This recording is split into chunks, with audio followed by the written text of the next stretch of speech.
महामारी ने फिर एक बार देश में दस्तक दे दी है। तब वडोदरा शहर में कोरोना के नए वेरिएंट JN1 का एक संदिग्ध केस पाया गया है, जिसके चलते वडोदरा शहर में डर का माहौल बना हुआ है। आपको बता दें कि कोरोना के नए वेरिएंट JN1 के सबसे ज़्यादा केस गुजरात में दर्ज किए गए हैं। तब वडोदरा में भी JN1 का एक संदिग्ध केस पाया गया है। 26 साल के एक युवा को, जो सेवासी में रहता है, कोरोना पॉजिटिव पाया गया था, जिसके बाद उसे आइसोलेशन में 7 दिन के लिए रखा गया था।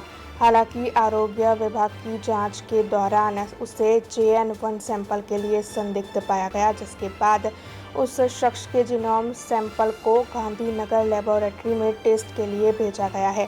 इस मामले के मद्देनजर चीफ डिस्ट्रिक्ट हेल्थ अफसर डॉक्टर मीनाक्षीबेन चौहान ने ज्यादा जानकारी दी है।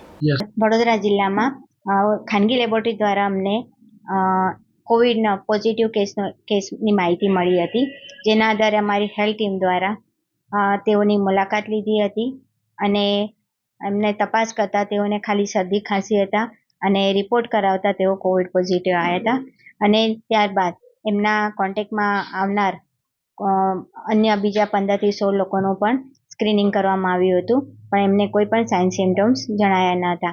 આ પેશન્ટની પણ કોઈ ટ્રાવેલ હિસ્ટ્રી બહાર હતી નહીં, જેથી કરીને ટ્રાવેલ હિસ્ટ્રી હતી નહીં, જેથી કરીને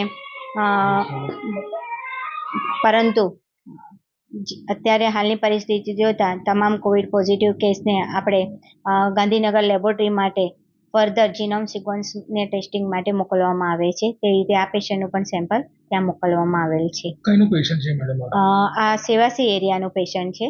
अब खबरों से लगातार अपडेट रहना हुआ आसान। BRG न्यूज आपके मोबाइल स्क्रीन पर। आज ही BRG न्यूज की mobile app Google play store और ऐप स्टोर से डाउनलोड करें और खबरों से लगातार जुड़े रहें।